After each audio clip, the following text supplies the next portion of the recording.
ये जो बिजली बनाता कौन है? Water abundant energy deficit. Kashmir live discussions में आप सबका इस्तकबाल। आज हम एक बहुत ही खास प्रोजेक्ट के हवाले से बात करने जा रहे हैं जो जम्मू कश्मीर के लिए बहुत ही ज़्यादा इम्पॉर्टेंट है, वो है इलेक्ट्रिसिटी। और इस टॉपिक को डिस्कस करने के लिए हमारे साथ जो स्टूडियो में मौजूद हैं वो हैं editor Kashmir life magazine Masood Hussain साहब। इस्तकबाल सर आपका। शुक्रिया। जब भी विंटर्स कश्मीर में आते हैं तो सबसे बड़ा क्राइसिस जो कश्मीर के लोग देखते हैं वो है बिजली की कटौती। पावर सप्लाई प्रॉपर नहीं होती है और इस विंटर भी यही देखने को मिला। अर्लियर बहुत ज़्यादा पावर कट्स देखने को मिले, लेकिन वक्त के साथ साथ पिछले कुछ दिनों में हमने देखा कि कुछ बेहतरी भी आई है। लेकिन जब पावर कट्स होते हैं तो आम लोग जो हैं उनके जहन में सबसे पहले एक बड़ी चीज़ आती है, वो ये है कि अगर जम्मू कश्मीर इतनी बिजली, इतनी एनर्जी प्रोड्यूस करता है तो वो आखिर जाती कहाँ है। और ये सवाल सबसे ज़्यादा अहम है कि क्या ये मिथ है जो हमारे जहनों में है कि हम एनर्जी प्रोड्यूस करते हैं और हमें ही नहीं मिलती, या क्या ये सच है कि एनर्जी है लेकिन वो डिफरेंट प्रोजेक्ट्स के तहत बाहर जाती है। यही सवाल हम सर आपसे करना चाहेंगे कि कितनी एनर्जी प्रोड्यूस करता है जम्मू कश्मीर। जम्मू कश्मीर के बारे में एक चीज़ बड़ी कहते हैं लोग कि वाटर अबंडेंट एनर्जी डेफिसिट। ठीक है, यहाँ जितना पानी ज़्यादा है उसी हिसाब से यहाँ बिजली कम है। लेकिन इसका मतलब ये कतई नहीं है कि जम्मू कश्मीर में एनर्जी प्रोड्यूस नहीं हो रही है। माली साल 2022-23 मार्च में इख्तिताम पजीर हुआ। उस साल के 12 महीनों में जम्मू कश्मीर में जो पूरी एनर्जी जनरेट हुई वो 29,931 मिलियन यूनिट्स थी। ये तो जनरेशन की बात है, ये क्योंकि जनरेशन एक जगह से नहीं हो, वहाँ मल्टीपल पॉइंट्स है जहाँ से जनरेशन होती है। और रही बात कंजप्शन की, तो कंजप्शन सिर्फ 20,206 मिलियन यूनिट है। ठीक है, काफ़ी कम। काफ़ी कम भी नहीं, कम है। अब यही फिगर जो है, यही फिगर लोगों में ये डिबेट ट्रिगर करती है कि अगर हम एनर्जी इतना प्रोड्यूस करते हैं तो हम कंज्यूम से कम करते हैं, ये कहाँ जाती है, ये मसला है। लेकिन इसमें सबसे बड़ा मसला ये जानने की ज़रूरत है कि ये जो बिजली बनाता कौन है। ठीक है, ये जम्मू कश्मीर में जो बिजली, ये एक मालिक की बिजली नहीं है। पानी भले ही, हालांकि हम उसका भी कॉस्ट्स लेते हैं एनर्जी प्रोड्यूसर से, लेकिन ये एनर्जी एक शख्स की मिल्कियत नहीं है, ये जम्मू कश्मीर सरकार की के सब यूनिट्स नहीं है। इसीलिए जो मालिक है, मालिक अपने हिसाब से देखता है कि उसको क्या करना चाहिए। लेकिन बात इसमें भी सही है कि हमारे यहाँ जो एनर्जी प्रोड्यूस होती है, एक तो हमारा हो गया Jammu Kashmir state power development corporation, जो जम्मू कश्मीर की 100% ओन्ड कंपनी है। तो जो जम्मू कश्मीर SPDC पावर बनाता है वो अमलन सारा आप ही का है। अब ये स्टेट डिसाइड करता है, इस जनरेशन कॉरपोरेशन के जो अफसरान हैं वो डिसाइड करते हैं कि उनको कितनी बिजली यहाँ देनी है और कितनी बिजली बाहर। ठीक है, और दूसरा पॉइंट है, दूसरा सोर्स ऑफ जनरेशन है वो national hydro electric power corporation of India है, जो पूरे मुल्क में सबसे बड़ा हाइड्रो एनर्जी बनाने वाला इदारा है। वो उसकी शुरुआत भी बेसिकली जम्मू कश्मीर के सलाल से ही हो गई है।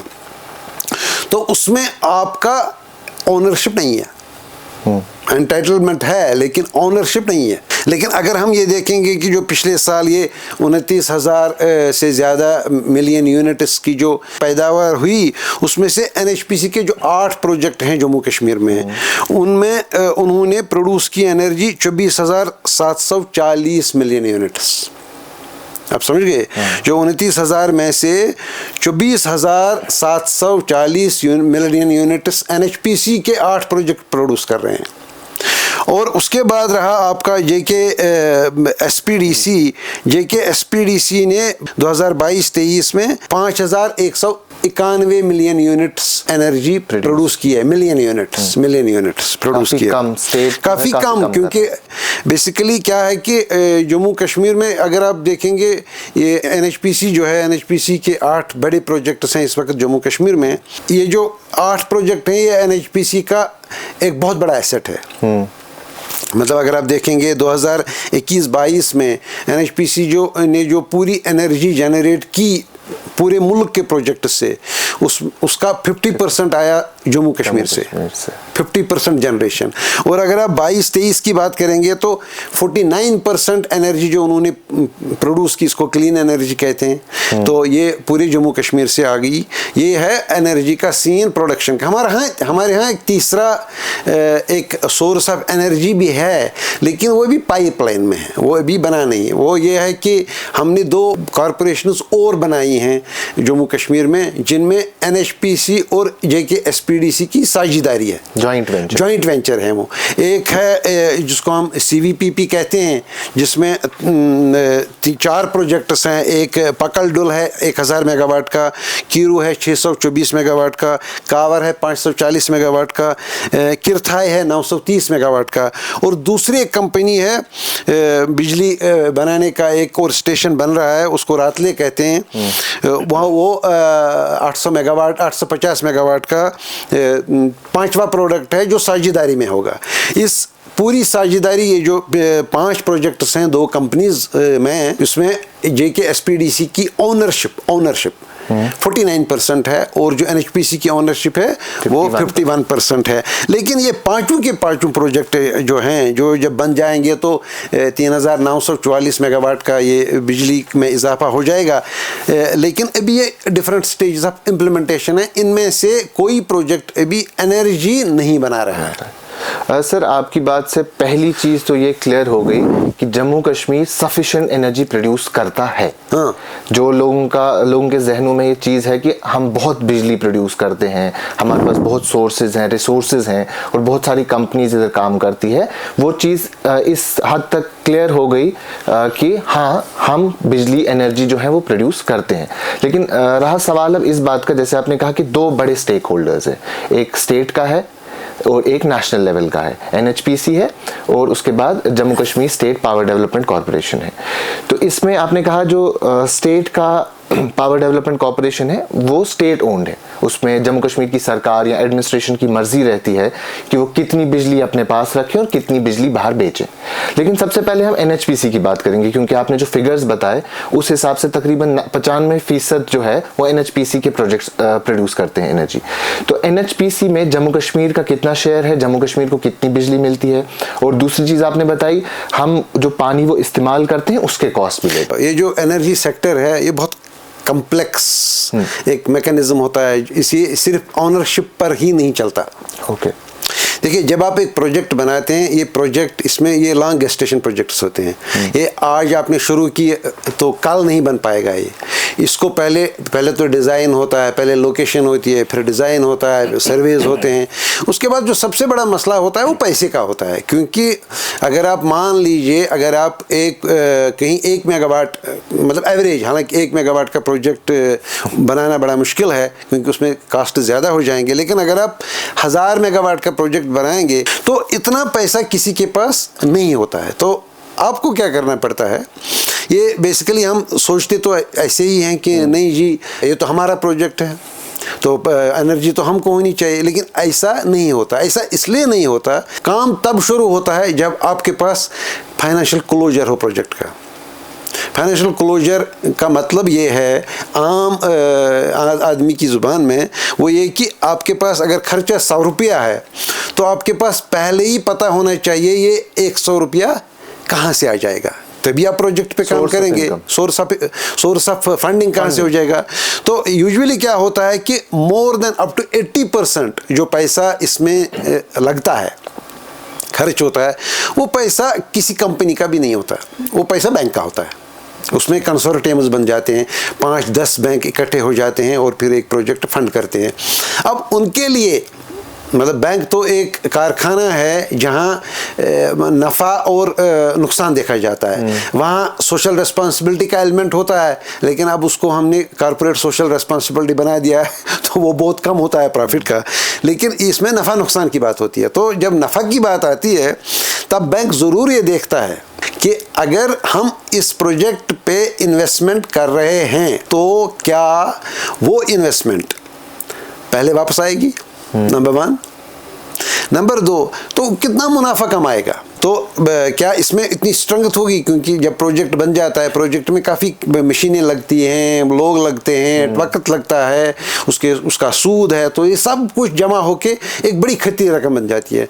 तो जो ये लेंडर होते हैं, लेंडर जो पैसा देने वाला होता है, वो पहले ये एसेस करता है अपने हिसाब से कि अगर मैं इस प्रोजेक्ट में पैसे लगा दूं तो कहीं पैसा ज़ाया तो ना हो। तो टेक्निकली अगर हम देखेंगे, ये प्रोजेक्ट जो बनते हैं ये बहुत सारे बरस तक बैंक्स के प्रोजेक्ट होते हैं।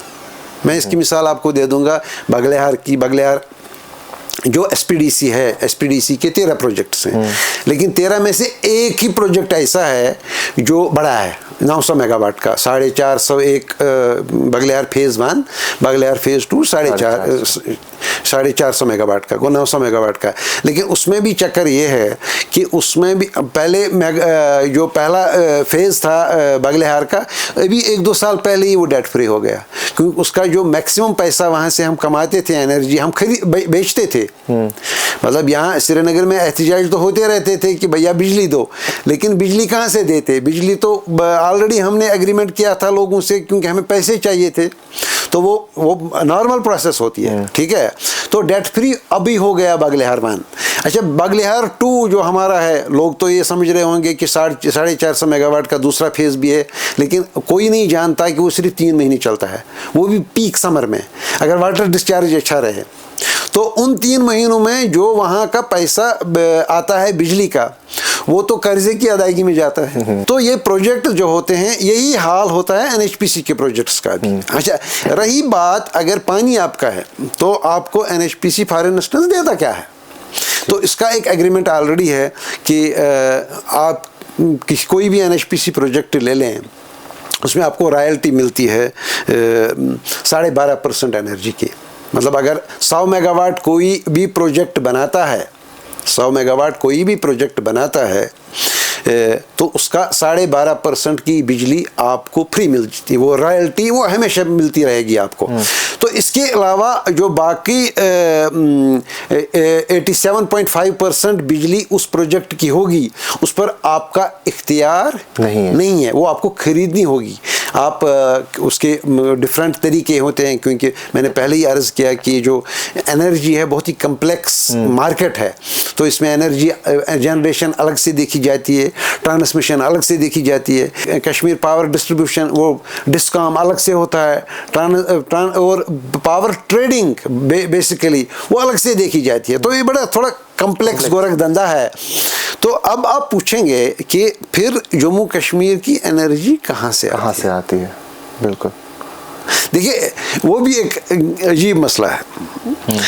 जब कोई प्रोजेक्ट बन जाता है तो कोई फार्मूला है जिसका मुझे इल्म नहीं कि क्या फार्मूला है, लेकिन एक फार्मूला है ज़रूर है कि अगर आप एक प्रोजेक्ट बनाएंगे कहीं भी पूरे मुल्क में, उसमें बेनिफिशियरी स्टेट्स पहले ही तय होती हैं।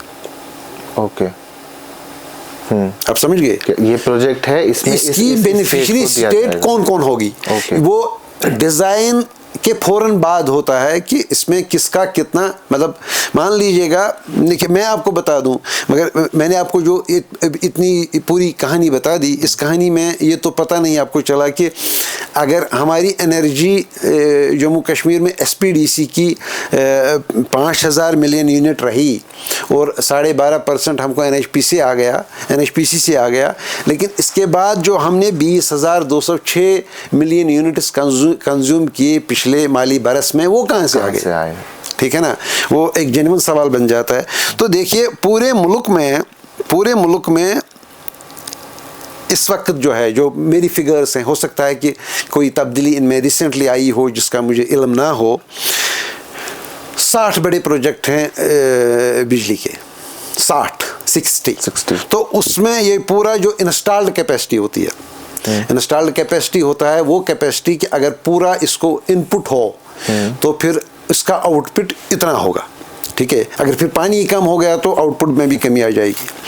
तो ये अगर फुल कैपेसिटी पे चलें तो इनकी इंस्टॉल्ड कैपेसिटी है 47,201 मेगावाट, काफ़ी बहुत ज़्यादा, क्योंकि एनर्जी सोर्स एक ही नहीं है पूरे मुल्क में। ये जो हाइड्रो पावर है एक सोर्स ऑफ एनर्जी है, इसके अलावा हमारे यहाँ सोलर एनर्जी है, न्यूक्लियर एनर्जी है, थर्मल एनर्जी है। मैं सिर्फ क्लीन एनर्जी की बात कर रहा हूँ, वो जो पानी से बनाई जाए, तो 47,201 मेगावाट हैं। तो उसमें इन 60 के 60 प्रोजेक्ट्स में, मतलब इनमें से मैक्सिमम में आई थिंक 40+ प्रोजेक्ट्स में जम्मू कश्मीर का हिस्सा है। अच्छा, तो ये जब सारे प्रोजेक्ट्स बिजली बनाते हैं तो ये एक इंटीग्रेट हो जाते हैं एक ग्रिड सिस्टम में। एक ग्रिड सिस्टम है पूरे मुल्क में, नॉर्दर्न ग्रिड इसका एक हिस्सा है। तो ये पूरा ग्रिड सिस्टम में ऐड होता है, ठीक है। तो फिर आप उससे विड्रा करते हैं, मतलब सिर्फ आपको मालिक कहना चाहिए कि मेरे प्रोजेक्ट का 4 मेगावाट आप ले लीजिएगा, आप वो परमिशन लेके जाते हैं। फिर हिसाब किताब जो होगा वो मालिक और आपके बीच में होगा, लेकिन आप नॉर्दर्न ग्रिड से वो ले सकते हैं। तो हमारा जो एंटाइटलमेंट है, एलोकेशन है इन सारे प्रोजेक्ट्स में, वो 2,834 मेगावाट की है। मतलब हम इन 60 प्रोजेक्ट्स में से 2,834 मेगावाट विड्रा कर सकते हैं, ड्रा कर सकते हैं, नॉट विड्रा कर सकते हैं। तो एक ये तो एलोकेशन है। इसमें से जो प्री डिज़ाइन एलोकेशन है वो 1713 मेगावाट की है। उसके बाद स्पेशल मतलब जब डिमांड सप्लाई का मसला होता है, ये पीरियडिकली रिव्यू भी होती है, इसमें पॉलिटिकल प्रेशर्स भी होते हैं। तो इसके अलावा हमारे यहाँ 1121 मेगावाट और हैं जो अनएलोकेटेड हैं। अच्छा, वो भी मिलते रहते हैं। उनमें वो 100 मेगावाट का भी है जो प्राइम मिनिस्टर ने 2013 में जम्मू कश्मीर सरकार की रिक्वेस्ट पर एडिशन दिया था। हमारा हिस्सा है उन प्रोजेक्ट्स में, ये हम ड्रा करते हैं।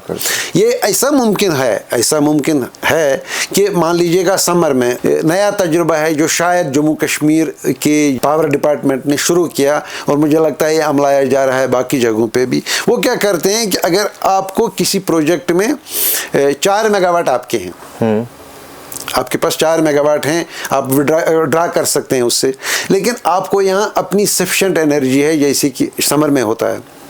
तो ये अगर आपके पास ये अलोकेटेड एनर्जी है तो ये आप 4 मेगावाट अपने हिसाब से किसी और को भी बेच सकते हैं जी। या यहाँ जम्मू कश्मीर के इंजीनियर्स ने ये बात की, उन्होंने ये सक्सेसफुल तजुर्बा किया।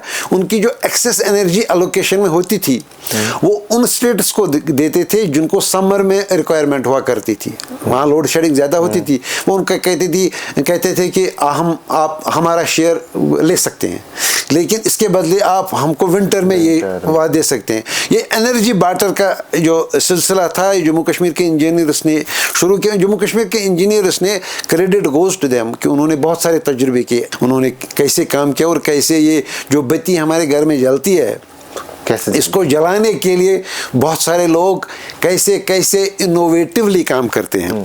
तो मेरे कहने का मतलब है कि ये जो एलोकेशन होती है, एक तो एलोकेशन होती है, कुछ अनअलोकेटेड शेयर होते हैं और कुछ स्पेशल कभी हिस्सा देते हैं कई प्रोजेक्ट से। तो इनमेन क्या मतलब, अगर आप जम्मू कश्मीर में देख लीजिएगा, आपके यहाँ NHPC के 8 प्रोजेक्ट हैं। अगर आप देखेंगे, एक तो 12.5% आपका वैसे ही बन जाता है, वो हक है आपका, तो आ ही जाता है। हालांकि बहुत सारे लोग कहते हैं बहुत कम है, अब कम है या ज़्यादा है जो भी है, लेकिन आता है। लेकिन इसके अलावा आपका की शेयर होल्डिंग तो नहीं कहेगी, अलोकेटेड एनर्जी जो इन प्रोजेक्ट्स में है। फॉर एग्जांपल जो सलाल प्रोजेक्ट है, मतलब पूरे मुल्क में इससे कम कीमत पर एनर्जी कहीं अवेलेबल नहीं है। शायद मुझे नहीं लगता है कि ये भी 1 रुपया पर यूनिट है। ये चीपेस्ट एनर्जी जम्मू कश्मीर में है, और ये सबसे बड़ा प्रोजेक्ट है। और ये सबसे बड़ा प्रोजेक्ट है। इसकी अलग कहानी है, कभी मौका मिले तो इस पर बात कर ही लेंगे। सलाल तो बेसिकली शुरुआत तो NHPC ये पहला प्रोजेक्ट है जिसने कारपोरेशन को जन्म दिया। यूजुअली तो होना यही चाहिए था कि एक कारपोरेशन एक प्रोजेक्ट को जन्म देती, लेकिन ये प्रोजेक्ट है जिसने कारपोरेशन को जन्म दिया, लेकिन वो अलग स्टोरी है, कभी उस पर बात हो जाएगी। लेकिन सलाल में जो हमारे इस वक्त है, इसके 34.5 33.39% जो है वो हमें अलोकेटेड है। इसका मतलब है 237 मेगावाट तो हमें आता है सलाल से। फ्री ऑफ कॉस्ट है? नहीं, फ्री ऑफ कॉस्ट नहीं है, इसको आपको पैसे देने होते हैं और इसका कीमत तय होता है और कीमत प्रोजेक्ट तय नहीं करता और एनएचपीसी तय नहीं करता। ये इसका एक थर्ड मैकेनिज्म है जो एक एनर्जी कमीशन होता है, उसके पास आपको जाना पड़ता है एप्लीकेशन लेके कि मेरे इस साल के कास्ट इस हिसाब से होते हैं, उसमें डिप्रिसिएशन होती है और उसमें वो बहुत ही फेयर प्रैक्टिस होती है कि किस प्रोजेक्ट की एनर्जी कितनी कीमत की होनी चाहिए। तो वो अवार्ड जब होता है तो उसी बुनियाद पर टैरिफ हिसाब के बन जाते हैं। सर क्या ये टैरिफ प्रोजेक्ट के हिसाब से बनता है कि ये प्रोजेक्ट इतना बड़ा है, इतने मैसे लेवल पे आपको इसमें स्टेक मिल रहा है? ये जो बिजली के प्रोजेक्ट होते हैं ये लॉन्ग गेस्टेशन प्रोजेक्ट्स होते हैं और इसमें पैसा मालिक का नहीं होता, वो पैसा बैंक का होता है। तो आप जितना वो कर्ज देते जाते हैं, अदा करके जाते हैं, आप डेट फ्री होने जाते हैं। जितना आप डेट फ्री हो जाए एनर्जी उतनी चीप होने जाती है। हाँ। मतलब शुरुआत में बागलिहार में एक स्टेज ऐसा भी आया था कि इसकी एनर्जी इतनी महंगी थी कोई खरीदने के लिए तैयार भी नहीं था क्योंकि इतनी एग्जॉर्बिटेंट रेट्स थे। लेकिन बाद में जब आप कर्ज मतलब अदा करते गए तो एनर्जी का कॉस्ट कम होता गया। और ये बात ऐसी है, थोक में नहीं चलता। मतलब मान लीजिएगा कि मतलब आपके पास 20 प्रोजेक्ट्स हैं और 20 प्रोजेक्ट्स का आप सब एनर्जी मिला के आप फैसला करेंगे कि भाई साहब मैं आज से 4 रुपये पर यूनिट करूंगा। ये ऐसा नहीं होता है, ऐसा भी होता है लेकिन वो मैं बताऊंगा वो कैसे होता है। लेकिन आपका जो एलोकेटेड सिस्टम्स होते हैं, जब ये जाता है कमीशन के पास एक पिटीशन, वो पिटीशन जाती है प्रोजेक्ट की तरफ से। वो कॉरपोरेशन की तरफ से नहीं जाती है कि मेरे पास 50 प्रोजेक्ट हैं और मेरा एनर्जी इतना है, इसका कीमत तय करो। तो वो नहीं होता, ये प्रोजेक्ट होता है। ऐसा मुमकिन है कि आपके एक प्रोजेक्ट की एनर्जी दूसरे प्रोजेक्ट के हाफ कीमत पर मिले। ऐसा मुमकिन है क्योंकि वो प्रोजेक्ट कर्जे में होता है। तो जब वो कर्जे से बाहर हो जाएगा तो उसकी एनर्जी में थोड़ा सा लेवल शिफ्ट हो रहा है। अब कुछ एनर्जी हर प्रोजेक्ट में अनअलोकेटेड होती है। एक तो अलोकेटेड, उसके बाद अनअलोकेटेड भी कुछ किसी को प्राइम मिनिस्टर साहब देना चाहे या एनर्जी मिनिस्ट्री देना चाहे, उसके बाद भी कुछ थोड़ा सा लेवल रहता है। कुछ जो प्रोजेक्ट के पास ऐसा होता है तो वो क्या होता है, वो एनर्जी एक्सचेंज में जाता है, वहाँ बिड लगती है। मतलब जिस तरह स्टॉक मार्केट में आप देखते होंगे टेलीविज़न पे या अगर आप बॉम्बे के भी गए होंगे तो वही कैसे सेकंड में चेंज होता है रेट किसी कंपनी का, ऐसे ही बिजली में होता है। मतलब जो एनर्जी एक्सचेंजेस होते हैं वहाँ मिनटों में वहाँ आपको वो आपकी स्क्रीन पे आता है, ये एनर्जी है, ये सोलर एनर्जी है, इसका रेट ये है। 5 मिनट के बाद उसका बदल जाएगा क्योंकि ज़रूरत किसी स्टेट को होगी, उसने वो टाइप कर लिया तो उसके बाद बढ़ गया। ये बहुत कॉम्प्लिकेटेड मामला होता है। लेकिन इसीलिए पावर ट्रेडिंग कॉरपोरेशन एक तो है ही मुल्क की सतह पर पूरा पावर ट्रेडिंग कॉरपोरेशन जो देखता है, लेकिन उसके हवाले जम्मू कश्मीर में भी क्योंकि हम बहुत ज़्यादा परचेज करते हैं, हम 4000 करोड़ से ज़्यादा रुपए का हर साल एनर्जी प्रोक्योर करते हैं। तो इसका मतलब है इसके लिए एक अलग से एक सेटअप है। तो इसीलिए जम्मू कश्मीर में पावर ट्रेडिंग कॉरपोरेशन नाम की, वो भले ही ये 2 कमरों में है, जम्मू में एक, श्रीनगर में एक, लेकिन वो कॉरपोरेशन है क्योंकि उनका काम बड़ा, वो कंप्यूटर पर बैठ के ही फैसले करते हैं। और जब आप शाम को स्विच ऑन करते हैं किसी गैजेट का, हीटर का, तो उसका प्रेशर जो लेता है कोई शख्स होता है किसी कमरे में बैठ के, जिसको लोड पड़ता है तो वो फटाफट प्रोक्योर करता है। वो प्रोक्योर यूनिट में नहीं होता, वो मेगावाट्स में होता है, वो क्योंकि बड़ी एनर्जी होती है। तो लेकिन मेरे कहने का मतलब था, जो मैं आपसे अर्ज़ कर रहा था कि मान लीजिए सलाल है जो चीपेस्ट एनर्जी है इस वक्त पूरे मुल्क में, उसके 34.39% यानी 237 मेगावाट ये अलोकेटेड एनर्जी जो मैंने आपको पहले कहा 2834 मेगावाट जो है, मैं उसी की बात कर रहा हूँ। उसका एक आपको बताता हूँ, जो जम्मू कश्मीर के 8 प्रोजेक्ट्स हैं वहाँ से कितना आपका हिस्सा है। सलाल में आपका 34% हिस्सा है। उड़ी में हमारे 2 प्रोजेक्ट हैं। उड़ी एक जो देवीगौड़ा साहब के ज़माने मिलिटेंसी के पीक में बना था, बहुत ही मॉडर्न प्रोजेक्ट तब था, अब भी बहुत ही मॉडर्न अंडरग्राउंड है, मगर आपको 7 मंजिल नीचे जाके उसका पावर स्टेशन देखने को मिलेगा, तब तक तो आप चलते ही रहेंगे, वो देखने की चीज़ है। तो उड़ी फर्स्ट जो है उसका 33.96%, मान लो ऑलमोस्ट 34% यानी 163 मेगावाट आपकी एलोकेटेड एनर्जी वहाँ से आती है। उड़ी 2 जो हमने रिसेंटली बनाया उसमें से 20.33% आपका आता है 49 मेगावाट। अच्छा, डुलहस्ती जो NHPC का एक और प्रोजेक्ट है, ये किश्तवाड़ में है, बड़ा लंबा, उसकी भी एक, हर प्रोजेक्ट एक किताब है, एक कहानी, मजमून नहीं है, एक कहानी नहीं, एक दास्तान है हर प्रोजेक्ट का बनना। तो कभी मौका मिले तो एक एक करके इन एक प्रोजेक्ट्स पे बात कर लेंगे। लेकिन डुलहस्ती जो है उसका 21.15%, वो यानी 82 मेगावाट्स आपका अलोकेटेड शेयर है, वो वहाँ से आता है। ये भी बड़ी, इसकी जो एनर्जी थी डुलहस्ती की बहुत महंगी थी, क्योंकि उसमें काफ़ी टाइम लगा और उसमें बहुत सारा नुकसान भी हो गया इसके इम्प्लीमेंटेशन में, बहुत सारा मिलिटेंसी से ये भी इम्पैक्ट रहा, लेकिन फाइनली बाद में बन ही गया। इसके अलावा सेवा 2 है, सेवा फर्स्ट भी है, सेवा 2 है, लेकिन सेवा 2 जम्मू कश्मीर में है।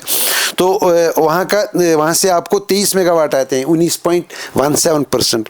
इसी तरह जो मोस्ट रिसेंट प्रोजेक्ट है किशन गंगा का, मतलब जो गुरेज से पानी किशन गंगा रिवर जिसको नीलम भी कहते हैं, वहाँ से टैप करते पूरे पहाड़ के नीचे से टनल से वो क्रॉस होता है और फिर उसका बांडीपोरा में जो पावर स्टेशन है वहाँ बिजली बनती है। बहुत ही मॉडर्न स्टेशन है भाई दी, HCC ने इसको इम्प्लीमेंट किया था, बहुत बड़ी कंपनी है। तो उसका 13% यानी 43 मेगावाट कम ही है, लेकिन वो एलोकेशन है। इसके अलावा हमारे अनएलोकेटेड एंटाइटलमेंट भी है, उड़ी से भी, डुलहस्ती से भी, सेवा से भी, किशन गंगा से भी।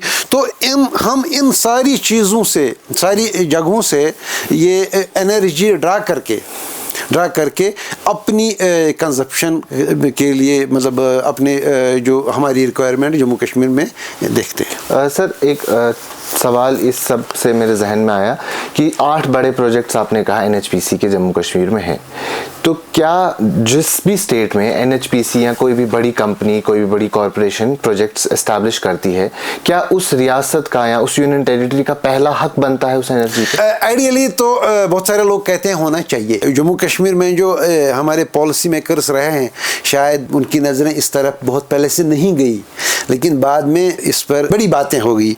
और जो आपका CVPP है, चिनाब वैली पावर प्रोजेक्ट्स, जो 4 प्रोजेक्ट इंप्लीमेंट करते हैं, उसका जो बेसिक ड्राफ्ट था, मेमोरेंडम ऑफ अंडरस्टैंडिंग था, उसमें ये कहा गया, एक तो आपका ओनरशिप है 49%, वो तो है ही है, लेकिन उसके बाद एक क्लास उसमें यह है कि जम्मू कश्मीर का फर्स्ट राइट ऑफ परचेज, दूसरा उसी क्लास का हिस्सा, शायद अगर मैं if I remember correctly, first right to refuse, मुझे जरूरत नहीं है तो आप कर सकते हो, ठीक है। वो क्लास मुझे नहीं पता है कि उसमें कोई अमेंडमेंट हुई या नहीं हुई, लेकिन चूंकि पावर के साथ, इकोनॉमिक अफेयर्स के साथ मेरी रोजी रोटी हमेशा से जुड़ी थी, तो थोड़ा मुझे भी कुछ पता चल जाता था। लेकिन अब की सिचुएशन क्या है, मैं इस बारे में कुछ वसूख से नहीं कह सकता। ठीक है, तो आज के प्रेजेंट टाइम में जम्मू कश्मीर सबसे पहले दावा कर सकता है कि बिजली हमें चाहिए, हमें दीजिए। नहीं, देखिए, फिर उन लोगों का आप क्या करेंगे? अगर आप कहोगे कि जम्मू कश्मीर की जो सारी एनर्जी है वो आपकी हो गई, तो आपको दस्तबरदार फिर होना पड़ेगा उन 60 प्रोजेक्ट्स के अलोकेटेड शेयर में जिन पर आप चल रहे हैं। ये ऐसे नहीं है कि आप दे रहे हैं और वो नहीं दे रहे हैं, वो भी दे रहे हैं ना। मतलब आपका पूरा शोर जो है इस वक्त, आपके घरों में रोशनी जो है वो महज बगलिहार की वजह से नहीं है, वो अपर सिंध की वजह से नहीं है, वो लावर जालिम की वजह से नहीं है। सर तो क्या जो हमारा जो स्टेट पावर डेवलपमेंट कॉरपोरेशन है, जितनी भी बिजली या जितनी भी एनर्जी हम कहें हम प्रोड्यूस करते हैं, क्या वो सारी एनर्जी हम रिटेन कर रहे हैं प्रेजेंट टाइम में, या हम भी कुछ एनर्जी बेचते हैं? आइडियली इसके लिए एक आपको अलग से बात करनी पड़ेगी। मैं तो कोई एक्सपर्ट नहीं हूँ, बड़ा छोटा तो है ही नहीं, लेकिन जहाँ तक मेरी अंडरस्टैंडिंग है, जेके एसपीडीसी जो है वो आपका इस वक्त भी सबसे बड़ा प्रॉफिट मेकिंग ऑर्गेनाइजेशन है जम्मू कश्मीर। हाँ, लेकिन आपने क्या किया? मैंने कहा आपकी बात है, मैं कह रहा हूँ सिस्टम की बात। सिस्टम ने बगलियार से पावर ले लिया ना जी, और नॉर्दर्न ग्रिड से भी ले लिया। नॉर्दर्न ग्रिड को पैसे दे दिए आपने, जेके एसपीडीसी को नहीं दिए। तो आप कंज्यूम कर रहे हैं इसका पावर और उनको पैसा नहीं दे रहे हैं, इसलिए वो ग्रो नहीं हो रहे हैं। हाँ। ये क्यों हो रहा है? It is a big question mark. I have been part of various such debates in Jammu and Kashmir की अगर ग्रो करना है जम्मू कश्मीर की एसपीडीसी, तो उसको कारपोरेशन की बुनियाद पे के उसूलों के तहत तो काम तो करने दे दीजिए ना। मतलब आप कुछ पैसा तो दिया, लेकिन एरियर बहुत ज़्यादा है उनके पास। इतना एरियर है, अगर आप वो पैसा उनको दे देंगे वो कल एक प्रोजेक्ट बना लेंगे। लेकिन शायद प्रॉब्लम हमारी रही। हमारे पास प्रॉब्लम क्या है? एनएचपीसी नॉर्दर्न ग्रिड को आप पैसा नहीं देंगे, वो आपकी लाइन काट देंगे। लेकिन ये अपने जेके एसपीडीसी लाइन बेचारा काट नहीं सकता ना, क्योंकि उसको तो कमिश्नर पावर दूसरे दिन डिसमिस कर लेगा। लेकिन हमने अपने ही इंस्टीट्यूशंस को खराब कर दिया। अब इस वक्त तो दौर जो है ट्रांसपेरेंसी का है, प्रोफेशनलिज्म का है, तो उम्मीद की जा सकती है कि इनको भी काम करने की इजाज़त दी जाए ठीक तरह से। तो अब बात करेंगे आखिर में उन प्रोजेक्ट्स की जो अभी पाइपलाइन में है, जो आपने कहा कि एक जॉइंट वेंचर के तौर पे हम देख सकते हैं, और उसी में से एक प्रोजेक्ट है जिसमें रिसेंटली काफ़ी ह्यू एंड क्राई देखने को मिला। बहुत लोगों ने हल्ला गुल्ला किया कि वो क्या है कि राजस्थान को 40 साल के लिए बिजली दी जाएगी। उसके बारे में थोड़ा सा बताएं। देखिए, मैंने एट द आउटसेट मैंने आपको कहा था, ये जो बिजली का प्रोजेक्ट होता है ना, ये कंपनी का नहीं होता, ये बैंक का होता है। बेसिकली क्या होता है कि जब बैंक पैसा देता है तो वो पैसा देने से पहले आपसे ये चाहता है डॉक्यूमेंट्स कि आप जब बिजली बनाओगे खरीदेगा कौन। ओके। ठीक है, तो उसके लिए एक एग्रीमेंट ज़रूरी होता है जिसको कहते हैं PPA, power purchase agreement. PPA होता है, ये लेंडर ड्रिवन होता है, क्योंकि लेंडर को बड़ी मजबूरी होती है कि ये समझने की कि उसका पैसा कहीं ज़ाया तो ना हो, तो प्रोडक्ट जो हो कौन खरीदेगा। तो मान लीजिए मैं आपको कह रहा था कि 100 रुपया अगर आपने डेट लिया, तो आप अपने हिसाब से जमा तफरीक करके ये फैसला करते हैं कि आप 10 साल में 10-10 रुपये करके ये 100 रुपया चुका देंगे। तो आप एसेंशियली आपको लेंडर कहेगा कि मुझे 10 साल का अश्योर्ड पीपीए दे दो, ताकि 10 साल तक उसका पैसा मुसलसल आता रहे। उसके बाद क्या होता है, बैंक ने अपने पैसा लिया वापस, तो उसके बाद मालिक की जिम्मेदारी है वो कैसे बेचे कैसा नहीं बेचे। लेकिन जो खबरों में आया वो 40 साल का एग्रीमेंट है। अब मुझे ये भी पता नहीं किस रेट पे हुआ। क्या रातले प्रोजेक्ट जो 850 मेगावाट है, उसमें डेट रिपेमेंट 40 साल है, वो मुझे थोड़ा कुछ ज़्यादा ही लग रहा है कि इतना प्रोजेक्ट भी बड़ा नहीं है और इतना पैसा भी उसमें तूफान का ज़रूरत नहीं कि आपको 40 साल का पीपीए करना पड़े। हो सकता है कि इसको मेमोरेंडम ऑफ अंडरस्टैंडिंग हो, वो अगर पब्लिक डोमेन में किसी तरह से आ जाता तो थोड़ा इंसान बेहतर बात कर सकता था इस बारे में। लेकिन जहाँ तक मैं ये कहूँगा कि पीपीए बड़ा मस्ट होता है, लेकिन उसकी ड्यूरेशन इतनी लंबी क्यों है और किस रेट पे हुआ। ऐसा मुमकिन है कि अगर राजस्थान ने ज़रूरत से ज़्यादा पैसे दिए हों पर यूनिट के, तो कोई भी मालिक चाहेगा कि 40 के बजाय 60 साल तक ले जाए। लेकिन इसके अलावा कोई वजह नहीं बनती है, मतलब समझ में नहीं आता है। और ये भी ज़रूरी नहीं है कि आप पूरे एक प्रोजेक्ट का एक तो एलोकेशन होना ही होना है, उसमें जम्मू कश्मीर का हिस्सा भी होगा, हमारा ओनरशिप वैसे भी है, लेकिन इसके अलावा ये फ्री एनर्जी थी क्या, मतलब इसमें अभी पता नहीं कि मामलात क्या हैं।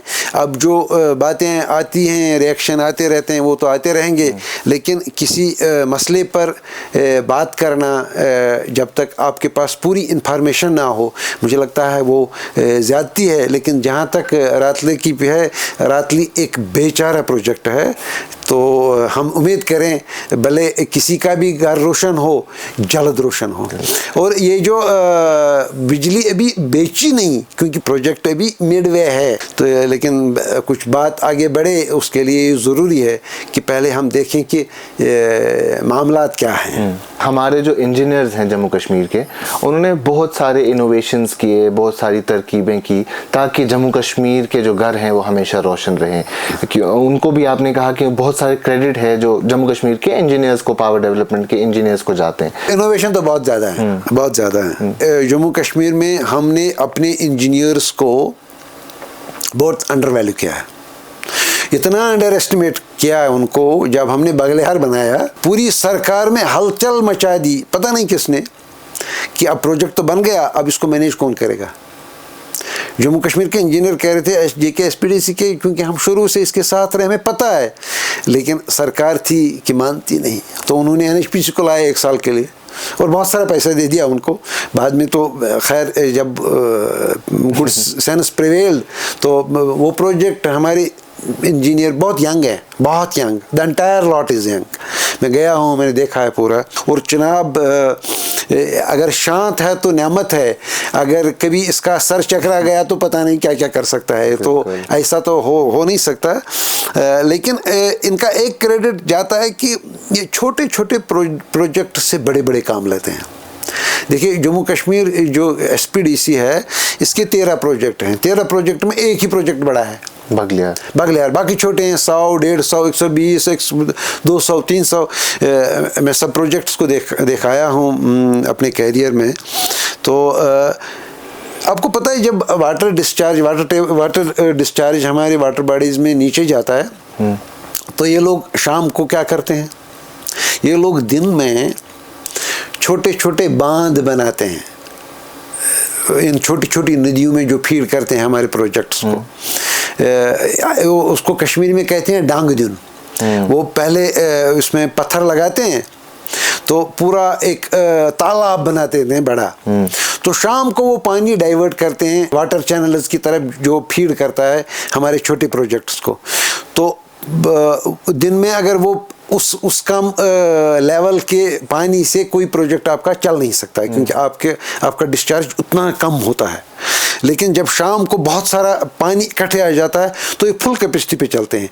तो पूरे 8-9 घंटे जो पीक टाइम होता है, वो आप इन छोटे छोटे प्रोजेक्ट से बनाते हैं। ये जो अपर सिंध है, लोअर झेलम है, मतलब हमारे यहाँ कंगन बेल्ट में एक है, गांधरबल का थोड़ा रिनोवेट हो रहा है या हो गया होगा, मुझे उसकी एग्जैक्टली पता नहीं। बारामूला हमारा एक प्रोजेक्ट है, चिनैनी में है, ऊंचाई पे एक प्रोजेक्ट। उनमें ये लोग, ये इन्हीं की इनोवेशन है। इससे पहले नहीं होता था। इससे पहले रन अप द रिवर है, पानी आया जितना है उस पर चलेगा, जितना चलता है इंस्टॉल्ड कैपेसिटी पे 10% पर चलेगा, 20% उससे मशीन ही खराब होती थी।